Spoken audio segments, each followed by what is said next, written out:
ये कहानी है भगवान विष्णु के परम भक्त सदना कसाई की। बहुत समय पहले की बात है। किसी गांव में सदना नाम का एक कसाई रहता था। वो बहुत ईमानदार था। भले ही पेशे से वो एक कसाई था और मांस बेचता था, पर उसके मुख पर सदैव भगवान विष्णु का ही नाम रहता था और वह भगवान विष्णु के नाम कीर्तन में मस्त रहता था। यहाँ तक कि मांस को काटते बेचते हुए भी वह भगवान विष्णु का ही नाम गुनगुनाता रहता था। भजमन नारायण नारायण हरि हरि, श्रीमन नारायण नारायण हरि हरि। भैया जरा 2 किलो मांस तोल देना। अभी देता हूँ भैया। जय श्री हरि, जय श्री हरि। कैसा कसाई है? मांस बेचता है और भगवान का नाम जपता है। तुम आज देख रहे हो, मैं तो कई वर्षों से इस कसाई को भगवान का नाम जपते हुए मांस बेचते हुए देख रहा हूँ। इस कसाई के मुख पर तो सदैव विष्णु भगवान का ही नाम रहता है। लोग सदना के बारे में यही बातें करते थे। एक दिन सदना अपनी ही धुन में कहीं जा रहा था कि उसके पैर से एक पत्थर टकराया। वह रुक गया। अरे, ये काले रंग का गोल पत्थर कैसा? इसे उठाकर रख लेता हूं। देखने में तो बहुत बढ़िया दिखाई पड़ता है। ये पत्थर मांस तोलने के काम आ जाएगा। आज इसी पत्थर से वजन तोलता हूं। हाँ भैया, कितना मांस देना है? 1 किलो तोल दो भैया। इसका मतलब ये पत्थर 1 किलो वजन का है। भैया जरा 2.5 किलो मांस देना। अरे ये क्या, ये पत्थर 2.5 किलो वजन का कैसे हो गया? एक बार 5 किलो रखकर देखता हूं। ये कैसे हो सकता है? ये पत्थर कोई साधारण पत्थर नहीं है। ये तो कोई जादुई पत्थर है। जितना वजन तोलना होता है, ये पत्थर उतने वजन का ही हो जाता है। धीरे धीरे ये बात फैलने लगी कि सदना कसाई के पास वजन करने वाला पत्थर है। वो जितना चाहता है पत्थर उतना ही तौल देता है। किसी को 1 किलो मांस देना होता तो तराजू में उस पत्थर को एक तरफ डालने पर दूसरी ओर 1 किलो का मांस ही तुलता। अगर किसी को 2 किलो चाहिए हो तो वह पत्थर 2 किलो के भार जितना भारी हो जाता। इस चमत्कार के कारण उसके यहाँ लोगों की भीड़ जुटने लगी। भीड़ जुटने के साथ ही सदना की दुकान की बिक्री बढ़ गई। मुझे तो लगता है ये किसी जादूगर का पत्थर रास्ते में कहीं गिर गया होगा और ये मुझे मिल गया। इस जादुई पत्थर के आ जाने से मेरी बिक्री और बढ़ गई है। जय श्री हरि, जय श्री हरि। एक दिन सदना की बात उस गांव के पंडित तक भी पहुंची। हालांकि वो ऐसी अशुद्ध जगह पर नहीं जाना चाहते थे जहां मांस कटता हो व बिकता हो। किंतु जब एक भक्त ने उन्हें उस पत्थर के बारे में बताया तो पंडित जी के मन में उस चमत्कारिक पत्थर को देखने की उत्सुकता जाग गई। पंडित जी, आप नहीं जानते, उस सदना कसाई के पास सचमुच एक जादुई पत्थर है। हाँ, जो अपना वजन सामान के अनुसार ही कर लेता है। एक बार चलकर देख लें तो अवश्य ही वो पत्थर देखकर आप चकित हो जाएंगे। अब तो इतना जोर दे ही रहा है तो दूर से मैं उस पत्थर को देख लूंगा, पर निकट नहीं जाऊंगा। चल देखूं तो आखिर कौन सा जादुई पत्थर उस सदना कसाई के पास है। भक्त की बात सुनकर पंडित जी उसके साथ सदना की दुकान के पास पहुंचे और दूर से खड़े होकर सदना कसाई को मीट तौलते देखने लगे। उन्होंने देखा कि कैसे वह पत्थर हर प्रकार के वजन को बराबर तौल रहा था। वो ध्यान से उस पत्थर पर दूर से नजरें गड़ाए रहे। अचानक पंडित जी के शरीर के रोएं खड़े हो गए।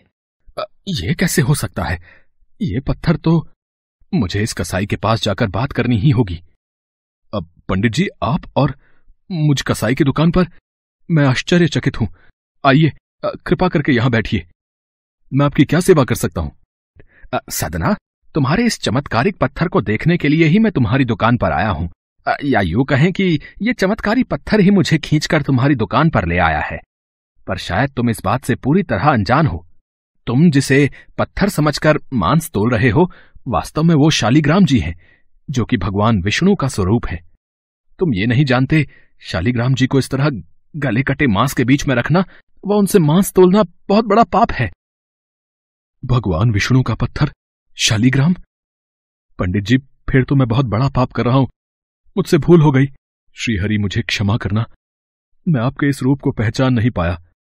पंडित जी, आप तो ब्राह्मण हैं, अतः आपसे उत्तम सेवा और पूजा भगवान शालिग्राम के इस पत्थर स्वरूप की कोई नहीं कर सकता। मैं भी नहीं। कृपया करके ये पत्थर आप रख लीजिए। ठीक है सदना, मैं भगवान शालिग्राम की सेवा करने के अवसर को भला कैसे ठुकरा सकता हूँ? लाओ, ये मैं ले जाता हूँ। पंडित जी उस शालिग्राम पत्थर को बहुत सम्मान से घर ले आए। घर आकर उन्होंने वह पूजा अर्चना आरंभ कर दी। कुछ दिन ही बीते थे कि एक रात पंडित जी के स्वप्न में श्री शालिग्राम जी आए और बोले, हे ब्राह्मण, मैं तुम्हारी सेवाओं से प्रसन्न हूँ, किंतु तुम मुझे उसी कसाई के पास छोड़ाओ। हे प्रभु, क्या मुझसे आपकी पूजा अर्चना करने में कोई भूल हुई है? ब्राह्मण, तुम मेरी अर्चना पूजा करते हो, मुझे अच्छा लगता है, परंतु जो भक्त मेरे नाम का गुणगान कीर्तन करते रहते हैं, उनको मैं अपने आप को भी बेच देता हूँ। सदना तुम्हारी तरह मेरी पूजा अर्चना नहीं करता है, परंतु वो हर समय मेरा नाम गुनगुनाता रहता है, जो कि मुझे अच्छा लगता है। इसीलिए तो मैं उसके पास गया था, और जो भी मेरा नाम सुबह शाम जपता है, मैं तो उसी के अधीन हो जाता हूँ। सदना के मुख पर सदैव मेरा ही नाम रहता है, इसलिए मुझे वो अति प्रिय है। सदना मुझे निस्वार्थ प्रेम से याद करता है। मैं जानता हूँ तुम्हारी ही तरह वो भी मेरा परम भक्त है। ठीक है प्रभु, जैसी आपकी आज्ञा, मैं कल ही आपका ये स्वरूप उस कसाई को सौंप आऊंगा। पंडित जी अगले दिन ही सदना कसाई के पास गए व उनको प्रणाम करके सारी बात बताई। सदना, तुम महान हो। भगवान विष्णु श्री हरि ने स्वयं तुम्हारे पास रहने की इच्छा जताई है। वो चाहते हैं कि उनके आशीर्वाद स्वरूप ये शिला सदैव तुम्हारे पास ही रहे और वे तुम्हारे द्वारा की गई सेवा का लाभ उठाएं। सच पंडित जी, प्रभु श्री हरि ने ऐसा कहा। वो मुझ कसाई के पास रहना चाहते हैं। यदि प्रभु मेरे पास इस दुकान पर, जहां मैं मांस बेचता हूं, रह सकते हैं, तो मैं क्यों उनके लिए अपना सर्वस्व छोड़कर उनकी भक्ति में नहीं लग सकता? मैं अब से मांस नहीं बेचूंगा। मैं अपने श्री हरि विष्णु भगवान की भक्ति में लीन रहूंगा। मेरा आज से यही नियम है, भगवान श्री हरि की भक्ति करना। पंडित जी ने श्री शालिग्राम जी को सदना को सौंप दिया। सदना कसाई की आंखों में आंसू आ गए। मन ही मन उसने मांस बेचने के कार्य को छोड़ देने का विचार और निश्चय किया कि यदि मेरे ठाकुर को कीर्तन पसंद है तो मैं अधिक से अधिक समय नाम कीर्तन ही करूंगा।